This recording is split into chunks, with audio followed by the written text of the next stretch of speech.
সুপ্রিয় শিক্ষার্থীরা আসসালামু আলাইকুম। এখন আমরা ডিজিটাল ডিভাইসের একটি সৃজনশীল প্রশ্নের সমাধান দেখব।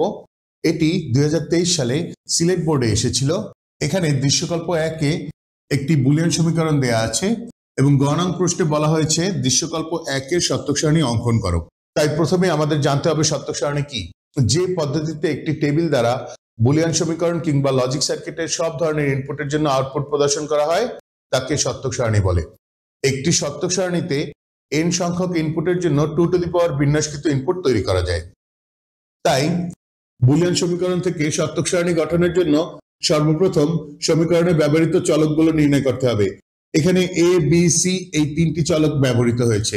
তাই প্রথমেই ইনপুটগুলোর নাম টেবিলের কলামের নাম হিসেবে লিখব a b c। এখন আমরা জানি বুলিয়ান বীজগণিতে যৌক্তিক পরিপূরকের কাজ সর্বপ্রথম সম্পাদন করা হয় এবং যার প্রায়োরিটি সবচেয়ে বেশি। এখানে a bar c bar b বার এগুলো হচ্ছে কি যৌক্তিক পরিপূরকের কাজ। তাই এখন আমরা লিখব a bar b bar c বার। যৌক্তিক পরিপূরকের পরে যৌক্তিক গুণের প্রায়োরিটি সবচেয়ে বেশি। তাই এখন যৌক্তিক গুণের কাজগুলো সম্পাদন করব। এখানে a b c তারপরে গুণ হচ্ছে কি a bar b c bar, a bar b c বার, তারপরে a bar b bar c bar, a bar b bar c বার এবং একদম শেষে a b bar c, a b bar c। এখন যৌক্তিক গুণের কাজগুলো সম্পাদন করা হয়ে গেল এবং বুলিয়ান বীজগণিতে যৌক্তিক যোগের প্রায়োরিটি সবচেয়ে কম। তাই এখন আমরা এই চারটি মানকে যৌক্তিক যোগ করে x এর মান গঠন করব। তাই x এর জন্য আরেকটি কলাম গঠন করি। আমরা জানি একটি সত্যক সারণীতে n সংখ্যক ইনপুটের জন্য 2 টু দি পাওয়ার n সংখ্যক বিন্যাসকৃত ইনপুট গঠন করা যায়। তাই এখানে ইনপুট সংখ্যা হচ্ছে 3টি a b c। তাই 3টি ইনপুট দ্বারা 2 টু দি পাওয়ার 3 কিংবা 8টি বিন্যাসকৃত ইনপুট তৈরি করা যাবে। এখন এই 8টি মানের 4টি 0 দ্বারা শুরু হবে এবং বাকি 4টি 1 দ্বারা শুরু হবে। তাই প্রথমেই আমরা এর ইনপুট মান গঠনের জন্য প্রথমে 4টি 0 লিখব এবং তার নিচে 4টি 1 লিখব। এর পরবর্তীতে b এর ইনপুট মান গঠনের জন্য b এর নিচে 2টি 0 এবং 2টি 1, আবার 2টি 0 এবং 2টি 1 লিখব এবং c এর মান গঠনের জন্য একটি 0 একটি 1, একটি 0 একটি 1, একটি 0 একটি 1, একটি 0 একটি 1। কিংবা আমরা বলতে পারি abc এর মানগুলো 0 থেকে 7 পর্যন্ত যথাক্রমে 3 বিট বাইনারি মান দ্বারা গঠন করা হয়েছে। এখন এই ইনপুট মানগুলোর সহায়তায় আউটপুটের মানগুলো তৈরি করতে হবে। তো প্রথমেই আমরা নট a কিংবা a বার তৈরি করার জন্য এর পরিপূরক মান গঠন করব। এর নিচে আছে 4টি 0 4টি 1, তাই a বার হয়ে যাবে 4টি 1 এবং 4টি 0। এর পরবর্তীতে b বারের জন্য b এর মানগুলো উল্টে যাবে। এখানে 2টি 0 2টি 1, 2টি 0 2টি 1, তাই 2টি 1 2টি 0 এবং 2টি 1 আবার 2টি 0।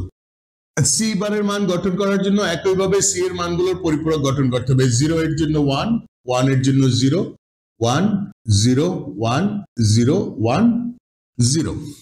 এখন a b c এর মান গঠন করার জন্য a b c এই তিনটি মানের যৌক্তিক গুণ সম্পাদন করতে হবে। আমরা জানি যৌক্তিক গুণের ক্ষেত্রে যে কোনো একটি 0 হলে আউটপুট 0 হয়। এখন a b c এর মানগুলো যেহেতু পাশাপাশি আছে, এখানেই আমরা লক্ষ্য করতে পারি কোথায় কোথায় 0 আছে। a এর নিচে 4টি 0, এখানে 2টি 0 এবং c তেও একটা 0 আছে। তাই শুধুমাত্র শেষের সারিতে 3টি 1 আছে এবং উপরের সারিতে যে কোনো একটি 0 আছে। তাই উপরে 7টি 0 হবে এবং নিচে সবগুলো 1 আছে বিধায় এটি 1 হবে। এখন a বার b c বারের মান গঠন করার জন্য এই তিনটি কলামের যৌক্তিক গুণ করতে হবে a বার b এবং c বার। এখন যেহেতু কলামগুলো পাশাপাশি নাই, তাই আমরা এভাবে চিন্তা করতে পারি যে কোনো একটি 0 হলে আউটপুট 0।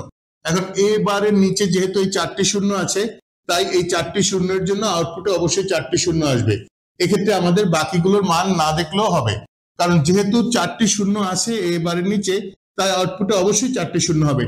এর জন্য এর যথাযথ b কিংবা c বারের মানগুলো না দেখলেও চলবে। এখন a বারের শূন্যগুলো খোঁজার পরে অবশিষ্ট মান গঠনের জন্য b এর শূন্যগুলো খুঁজবো। এখন b তে যেহেতু প্রথম 2টি 0 আছে, তাই আউটপুটে 2টি 0 চলে যাবে। এখন c বারের মান গঠন করার জন্য c বারের নিচে 0 খুঁজবো। এখানে একটি 0 আছে, তাই এটি 0 হয়ে যাবে।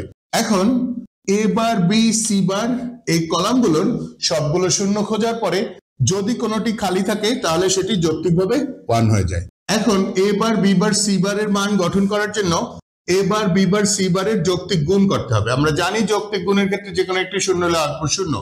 তাই এখানে যদি লক্ষ্য করি প্রথম রোতে 3টি 1 আছে, কিন্তু তারপরে এখানে 0, এখানে 2টি 0, এখানে 4টি শূন্য, তাই প্রথম রোতেই শুধুমাত্র একটি 1 হবে এবং তার নিচে 7টি আউটপুটই শূন্য হয়ে যাবে।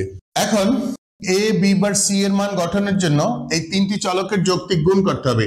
তাই প্রথমে আমরা খুঁজি এর নিচের শূন্যগুলো। এই নিচে 4টি শূন্য আছে, তাই আউটপুটে 4টি শূন্য হয়ে যাবে। এখন অবশিষ্ট মান গঠনের জন্য বি বারের শূন্যগুলো খুঁজবো। বি বারে যেহেতু এই 2টি শূন্য আছে, তাই এর 2টি আউটপুটে শূন্য হিসেবে চলে যাবে। এবং সি তে এখানে যেহেতু একটি শূন্য আছে সি তে, তাই এই সোজাসুজি এখানে একটি শূন্য বসে যাবে। এখন সবগুলো শূন্য খোঁজার পর যদি কোনোটি খালি থাকে তাহলে সেটি যৌক্তিকভাবে 1 হয়ে যাবে। এখন সবশেষে এক্স এর মান গঠনের জন্য এই 4টি মানের যৌক্তিক যোগ গঠন করা হবে। এই 4টি মান ইতিমধ্যে আমরা তৈরি করে ফেলেছি। আমরা জানি যৌক্তিক যোগের ক্ষেত্রে যে কোনো একটি 1 হলে আউটপুট 1। এখন যদি লক্ষ্য করি এবিসি এর নিচে এই শেষের আউটপুটটি 1 আছে, তাই এটি 1 হিসেবে এক্স এর চলে যাবে। এখন এবিসি এর যেহেতু এখানে একটি 1 আছে, এক্ষেত্রে বাকি 3টিতে 1 থাকুক বা নাই থাকুক, এই 1 এর জন্য অবশ্যই এটি 1 হবে। এখন পরবর্তীতে এ বার বি সি বারে এখানে একটি 1 আছে, তাই এটির জন্য আউটপুটে 1 চলে যাবে। আবার এ বার বি বার সি বারের নিচে একটি 1 আছে, এর জন্য অবশ্যই এক্স এর মান 1 হয়ে যাবে। এবং সবশেষে যদি লক্ষ্য করি এ বি বার সি এর নিচে শুধুমাত্র এখানে একটি 1 আছে, তাই এর জন্য সোজাসুজি আউটপুটে 1 চলে যাবে। এখন যৌক্তিক যোগের ক্ষেত্রে সবগুলো 1 খোঁজার পরে যদি কোনো একটি খালি থাকে তাহলে সেটি যৌক্তিকভাবে 0 হয়ে যাবে। তাই এখানে একটি 0 হবে, এখানেও একটি 0 হবে, এখানে একটি 0 হবে এবং এখানেও একটি 0 হবে। তাই এভাবে খুব সহজে আমরা বুলিয়ান সমীকরণ থেকে সত্যক সারণী গঠন করতে পারি। আশা করি আজকের ক্লাসটি তোমরা সবাই ভালোভাবে বুঝেছো। আমার ক্লাস যদি তোমাদের ভালো লাগে তাহলে অবশ্যই আমার ইউটিউব চ্যানেল সাবস্ক্রাইব করবে। Thank you.